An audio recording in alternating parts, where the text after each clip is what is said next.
नमः शिवाय। आप सबका स्वागत है हमारे चैनल महिमा महादेव की में। पृथ्वी आदि से निर्मित देव प्रतिमाओं की पूजन की विधि, उनके लिए नैवेद्य का विचार, पूजन के विभिन्न उपचारों का फल, विशेष मास, वार, तिथि एवं नक्षत्रों के योग में पूजन का विशेष फल तथा लिंग के वैज्ञानिक स्वरूप का विवेचन। ऋषियों ने कहा, साधु शिरोमणि, आप पार्थिव प्रतिमा की पूजन का विधान बताइए जिससे समस्त अभिष्ट वस्तुओं की प्राप्ति होती है।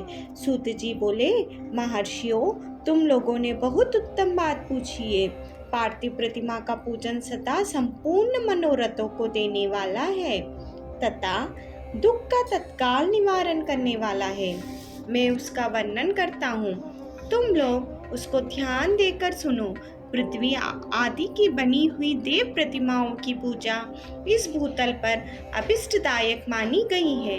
निश्चय ही इसमें पुरुषों का और स्त्रियों का भी अधिकार है। नदी, पोखरे अथवा कुएं में प्रवेश करके पानी के भीतर से मिट्टी ले आए, फिर गंध चूर्ण के द्वारा उसका संशोधन करे और शुद्ध मंडप में रखकर उसे महीन पीसे और साने। इसके बाद हाथ से प्रतिमा बनाए और दूध से उसका सुंदर संस्कार करे। उस प्रतिमा में अंग प्रत्यंग अच्छी तरह प्रकट हुए हो तथा वह सब प्रकार के अस्त्र शस्त्रों से संपन्न बनाई गई हो। तदंतर उसे पद्मासन पर स्थापित करके आदर पूर्वक उसका पूजन करे। गणेश, सूर्य, विष्णु, दुर्गा और शिव की प्रतिमा का, शिव का एवं शिवलिंग के द्विज को सदा पूजन करना चाहिए। षडोपचार पूजन जनित फल की सिद्धि के लिए 16 उपचारों द्वारा पूजन करना चाहिए। पुष्प से प्रोक्षण और मंत्र पाठ पूर्वक अभिषेक करें। अघनी के चावल से नैवेद्य तैयार करें। सारा नैवेद्य एक कुड़व माने लगभग पाव भर होना चाहिए। घर में पार्थिव पूजन के लिए एक कुड़व और बाहर किसी मनुष्य द्वारा स्थापित शिवलिंग के पूजन के लिए एक प्रस्थ सेर भर नैवेद्य तैयार करना आवश्यक है, ऐसा जानना चाहिए।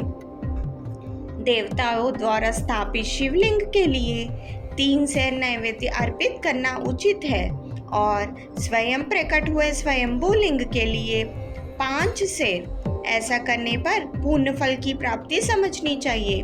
इस प्रकार सहस्त्रबार पूजा करने से द्विज सत्यलोक को प्राप्त कर लेता है। 12 अंगुल चौड़ा, इससे दूना और 1 अंगुल अधिक अर्थात 25 अंगुल लंबा तथा 15 अंगुल चौड़ा जो लोहे या लकड़ी का बना हुआ पात्र होता है उसे विद्वान पुरुष शिव कहते हैं। उसका 8वां भाग प्रसत कहलाता है जो 4 कुड़व के बराबर माना गया है। मनुष्य द्वारा स्थापित शिवलिंग के लिए 10 प्रस्थ, ऋषियों द्वारा स्थापित शिवलिंग के लिए 100 प्रस्थ और स्वयंभू शिवलिंग के लिए 1 सहस्त्र प्रस्थ नैवेद्य निवेदन किया जाए तथा जल, तैल आदि एवं गंध द्रव्यों की भी यथा योग्य मात्रा रखी जाए तो यह उन शिवलिंगों की महापूजा बताई गई है। देवता का अभिषेक करने से आत्मशुद्धि होती है, गंध से पुण्य की प्राप्ति होती है, नैवेद्य लगाने से आयु बढ़ती है और तृप्ति होती है, धूप निवेदन करने से धन की प्राप्ति होती है, दीप दिखाने से ज्ञान का उदय होता है और तांबूल समर्पण करने से भोग की उपलब्धि होती है। इसीलिए स्नान आदि 6 उपचारों के यत्न पूर्वक अर्पित करें।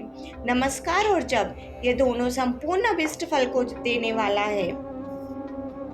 इसलिए भोग और मोक्ष की इच्छा रखने वाले लोगों को पूजा के अंत में सदा ही जप और नमस्कार करने चाहिए। मनुष्य को चाहिए कि वह सदा पहले मन से पूजा करके फिर उन उपचारों से करे। देवताओं की पूजा से उन देवताओं के लोकों की प्राप्ति होती है तथा उनके अवान्तर लोक में भी यथेष्ट भोग की वस्तुएं उपलब्ध होती है। अब मैं देव पूजा से प्राप्त होने वाले विशेष फलों का वर्णन करता हूँ। द्विजों, तुम लोग श्रद्धा पूर्वक सुनो। विघ्नराज गणेश की पूजा से भूलोक में उत्तम अभिष्ट वस्तु की प्राप्ति होती है। शुक्रवार को श्रावण और भाद्रपद मासों के शुक्ल पक्ष की चतुर्थी को और पौष मास में शतभिषा नक्षत्र के आने पर विधि पूर्वक गणेश जी की पूजा करनी चाहिए। 100 या सहस्त्र दिनों में 100 या सहस्त्र बार पूजा करें। देवता और अग्नि में श्रद्धा रखते हुए किए जाने वाला उनका नित्य पूजन मनुष्यों को पुत्र एवं अभिष्ट वस्तु प्रदान करता है। वह समस्त पापों का शमन तथा भिन्न भिन्न दुष्कर्मों का विनाश करने वाला है। विभिन्न वारों में की हुई शिव आदि की पूजा को आत्मशुद्धि प्रदान करने वाली समझनी चाहिए।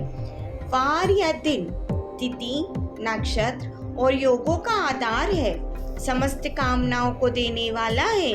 उसमें वृद्धि और क्षय नहीं होता, इसीलिए उसे पूर्ण ब्रह्म स्वरूप मानना चाहिए। सूर्योदय काल से लेकर सूर्योदय काल आने तक एक वार की स्थिति मानी गई है, जो ब्राह्मण आदि सभी वर्णों के कर्मों का आधार है। विहित तिथि के पूर्व भाग में की हुई देव पूजा मनुष्यों को पूर्ण भोग प्रदान करने वाली होती है। यदि मध्याह्न के बाद तिथि का आरंभ होता है तो रात्रि युक्त तिथि का पूर्व भाग पितरों के श्राद्ध आदि कर्म के लिए उत्तम बताया जाता है। ऐसी तिथि का प्रभाग ही दिन से युक्त होता है, अतः वही देव कर्म के लिए प्रशस्त माना गया है। यदि मध्याह्न काल तक तिथि हो रहे हो तो उदयवापिनी तिथि को ही देव कार्य में ग्रहण करना चाहिए। इसी तरह शुभ तिथि एवं नक्षत्र आदि ही देव कार्य में ग्रहण होता है। वार आदि का भली भांति विचार करके पूजा और जप आदि करने चाहिए। वेदों में पूजा शब्द के अर्थात की इस प्रकार योजना की गई है। पूजार्थे आनंद इति पूजा, यह पूजा शब्द की व्याप्ति है। पूह का अर्थ है भोग और फल की सिद्धि। वह जिस कर्म से संपन्न होती है उसका नाम पूजा है। मनोवांछित वस्तु तथा ज्ञान ये ही अभिष्ट वस्तुएं हैं। सकाम भाव वाले को अभिष्ट भोग अपेक्षित होता है और निष्काम भाव वाले को अर्थ परमार्थ की ज्ञान, ये दोनों ही पूजा शब्द के अर्थ है। इनकी योजना करने से ही पूजा शब्द की सार्थकता है। इस प्रकार लोक और वेद में पूजा शब्द का अर्थ विख्यात है। नित्य और नैमित कर्म कालांतर में फल देते हैं, किंतु काम्य कर्म की यदि भली भांति अनुष्ठान हुआ हो तो वह तत्काल फलद होता है। प्रतिदिन एक पक्ष, एक मास और एक वर्ष तक लगातार पूजन करने से उन कर्मों के फल की प्राप्ति होती है और उनसे वैसे ही पापों का क्रमशः होता है। प्रत्येक मास के कृष्ण पक्ष की चतुर्थी तिथि को ही हुए महागणपति की पूजा एक पक्ष के पापों का नाश करने वाली है और एक पक्ष तक उत्तम भोग रूपी फल देने वाली होती है। चैत्र मास में चतुर्थी को की हुई पूजा एक मास तक किए गए पूजन का फल देने वाली होती है और जब सूर्य सिंह राशि पर स्थित हो उस समय भाद्रपद मास की चतुर्थी को की हुई गणेश जी की पूजा एक वर्ष तक मनोवांछित भोग प्रदान करती है, ऐसा जानना चाहिए। श्रावण मास के रविवार को हस्त नक्षत्र से युक्त सप्तमी तिथि को तथा माघ शुक्ल सप्तमी को भगवान सूर्य का पूजन करना चाहिए। ज्येष्ठ तथा भाद्र मासों में बुधवार को श्रवण नक्षत्र से युक्त द्वादशी तिथि को तथा केवल द्वादशी को भी किया गया भगवान विष्णु का पूजन अभिष्ट संपत्ति को देने वाला माना गया है। श्रावण मास में की जाने वाली श्री हरि की पूजा अभिष्ट मनोरथ और आरोग्य प्रदान करने वाली होती है। अंगों एवं उपकरणों सहित पूर्वयुक्त गौ आदि 12 वस्तुओं का दान करने से जिस फल की प्राप्ति होती है उसी को द्वादशी तिथि में आराधना द्वारा श्री विष्णु की तृप्ति करके मनुष्य प्राप्त कर लेता है। जो द्वादशी तिथि को भगवान विष्णु के 12 नामों द्वारा 12 ब्राह्मणों को चार पूजन करता है वह उनकी प्रसन्नता प्राप्त कर लेता है। इसी प्रकार संपूर्ण देवताओं के विभिन्न 12 नामों द्वारा किया हुआ 12 ब्राह्मणों का पूजन उन देवताओं को प्रसन्न करने वाला होता है। कर्क की संक्रांति से युक्त श्रावण मास में नवमी तिथि को मृगशिरा नक्षत्र के योग में अंबिका का पूजन करें। वे संपूर्ण मनोवांछित भोगों और फलों को देने वाली हैं। ऐश्वर्य की इच्छा रखने वाले पुरुष को उस दिन अवश्य उनकी पूजा करनी चाहिए।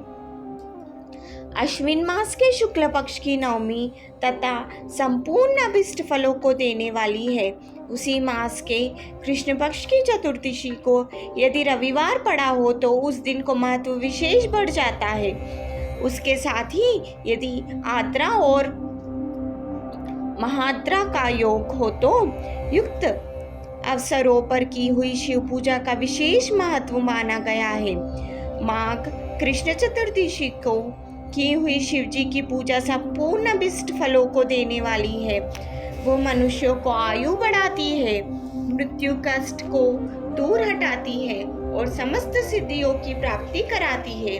ज्येष्ठ मास में चतुर्दशी को यदि महाद्रका का योग हो अथवा मार्गशीर्ष मास में किसी भी तिथि को यदि आद्रा नक्षत्र हो तो उस अवसर पर विभिन्न वस्तुओं की बनी हुई मूर्ति के रूप में शिव की जो 16 उपचारों से पूजा करता है उस पुण्यात्मा के चरणों का दर्शन करना चाहिए। भगवान शिव की पूजा मनुष्य को भोग और मोक्ष देने वाली है, ऐसा जानना चाहिए। कार्तिक मास में प्रत्येक वार और तिथि आदि में महादेव जी की पूजा का विशेष महत्व है। कार्तिक मास आने पर विद्वान पुरुष दान, तप, होम, जप और नियम आदि के द्वारा समस्त देवताओं का षोडशोपचार से पूजन करें। उस पूजन में देव प्रतिमा, ब्राह्मण तथा मंत्रों का उपयोग आवश्यक है। ब्राह्मणों का भोजन कराने से भी वह पूजन कर्म संपन्न होता है।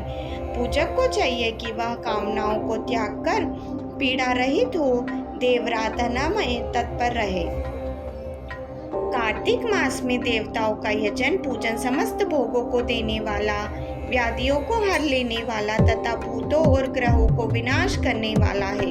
कार्तिक मास के रविवार को भगवान सूर्य की पूजा करने और तेल तथा सूती वस्त्र देने से मनुष्य को कोढ़ आदि रोगों का नाश होता है। हरे, काली मिर्च, वस्त्र और खीरा आदि का दान और ब्राह्मणों की प्रतिष्ठा करने से क्षय के रोग का नाश होता है। दीप और सरसों के दान से मिर्गी का रोग मिट जाता है। कृतिका नक्षत्र से युक्त सोमवार को किया हुआ शिव जी का पूजन मनुष्य के महान दरिद्रता को मिटाने वाला है और संपूर्ण संपत्तियों को देने वाला है। घर की आवश्यक सामग्रियों को साथ ग्रह और क्षेत्र आदि का दान करने से भी युक्त फल की प्राप्ति होती है।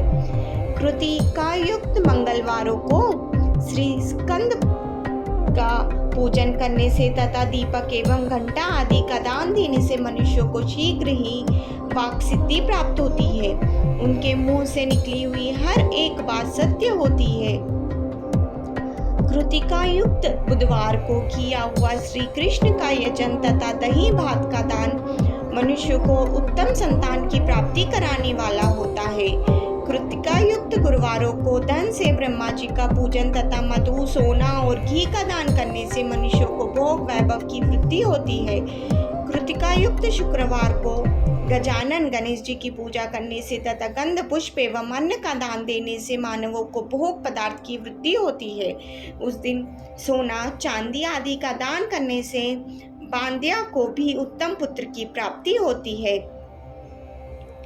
कृतिका युक्त शनिवार को दिक्पालकों की वंदना, दिग्गजों को, नागों को और सेतुपालकों का पूजन, त्रिनेत्रधारी रुद्र, पापाहारी विष्णु तथा ज्ञानदाता ब्रह्मा का आराधना और धन्वंतरी एवं दोनों अश्विनी कुमारों का पूजन करने से रोग, दुर्मृत्यु एवं अकाल मृत्यु का निवारण होता है तथा तत्कालिक व्याधियों की शांति हो जाती है। नमक, लोहा, तेल और उड़द आदि का त्रिकुट, सोंठ, पीपल और गोल मिर्च, फल, गंध और जल आदि का तथा घृत आदि द्रव पदार्थों का और सुवर्ण, मोती आदि कठोर वस्तुओं का भी दान देने से स्वर्गलोक की प्राप्ति होती है। इनमें से नमक आदि का मान कम से कम 1 प्रस्थ होना चाहिए और सुवर्ण आदि का मान कम से कम 1 पल। धन की संक्रांति से युक्त पौष मास में उषा काल में शिव आदि समस्त देवताओं का पूजन क्रमश समस्त सिद्धियों की प्राप्ति कराने वाला होता है। इस पूजन में अघनी के चावल से तैयार किए गए हविष्य का नैवेद्य उत्तम बताया जाता है। पौष मास में नाना प्रकार के अन्न का नैवेद्य विशेष महत्व रखता है। मार्गशीर्ष मास में केवल अन्न का दान करने वाला मनुष्यों को ही संपूर्ण अभिष्ट फलों की प्राप्ति हो जाती है। मार्गशीर्ष मास में अन्न का दान करने वाला मनुष्य के सारे पाप नष्ट हो जाते हैं। वह अभिष्ट सिद्धि, आरोग्य, धर्म, वेद का सम्यक ज्ञान, उत्तम अनुष्ठान का फल, इहलोक और परलोक, महान भोग, अंत में सनातन योग, मोक्ष तथा वेदांत ज्ञान की सिद्धि प्राप्त कर लेता है। जो भोग की इच्छा रखने वाला है वह मनुष्य मार्गशीर्ष मास आने पर कम से कम 3 दिन भी उषा काल में अवश्य देवता का पूजन करे और पौष मास को पूजन से खाली न जाने दे। उषा काल से लेकर संगम काल तक पौष मास में पूजन का विशेष महत्व बताया गया है। पौष मास में पूरे महीने भर जितेंद्रिय और निराहार रहकर द्विज प्रातः काल से मध्याह्न काल तक वेद माता गायत्री का जप करे। तत्पश्चात रात को सोने के समय तक पंचाक्षर आदि मंत्रों का जप करे। ऐसे करने वाला ब्राह्मण ज्ञान पाकर शरीर छूटने के बाद मोक्ष प्राप्त कर लेता है। द्विजेतर नर नारियों को त्रिकाल स्नान और पंचाक्षर मंत्र को ही निरंतर जप से विशुद्ध ज्ञान प्राप्त हो जाता है। इष्ट मंत्रों का सदा जप करने से बड़े पापों का भी नाश हो जाता है। सारा चराचर जगत बिंदु नाद स्वरूप है। बिंदु शक्ति है और नाद शिव है। इस तरह यह जगत शिव शक्ति स्वरूप ही है। नाद बिंदु का और बिंदु इस जगत का आधार है। यह बिंदु और नाद शक्ति और शिव संपूर्ण जगत के आधार रूप से स्थित है। बिंदु और नाद से युक्त सब कुछ शिव स्वरूप है, क्योंकि वही सबका आधार है। आधार में ही आदि का समावेश अथवा लय होता है। यही सकलीकरण है।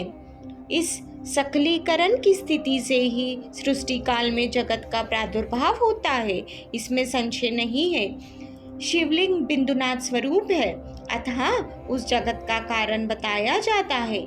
बिंदु देव है और नाथ शिव, इन दोनों का संयुक्त रूप ही शिवलिंग कहलाता है।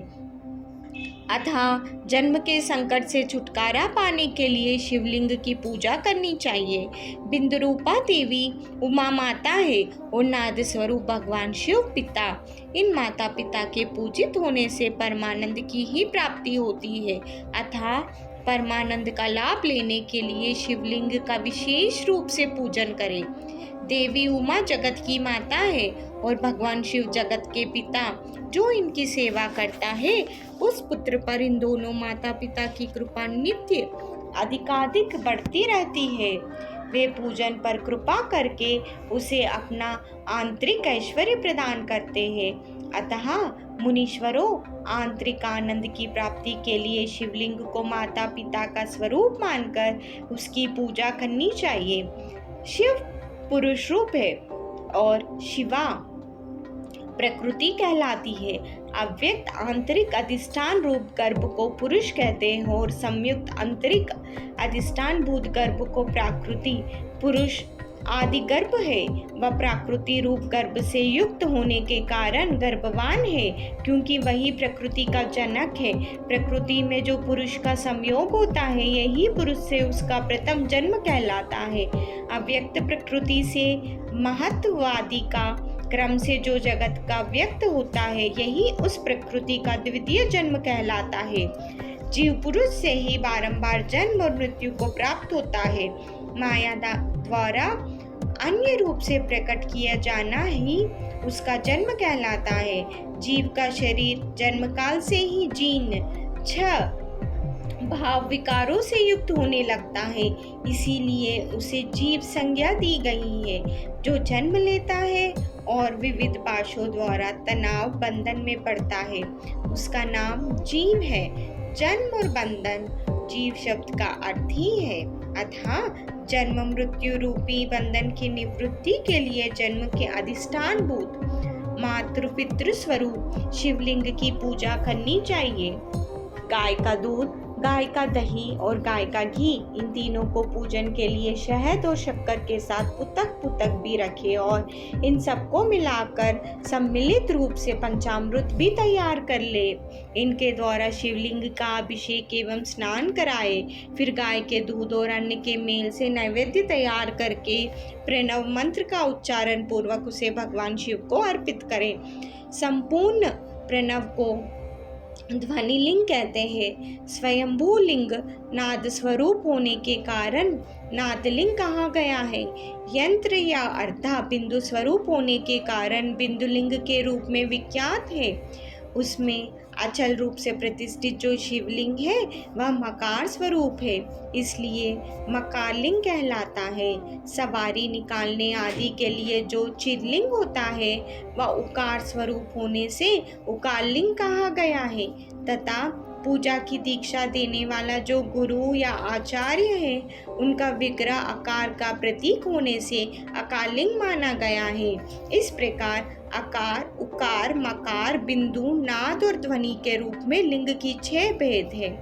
इन 6 लिंगों की नित्य पूजा करने से साधक जीवन मुक्त हो जाता है, इसमें संशय नहीं है। ओम नमः शिवाय। हर हर महादेव।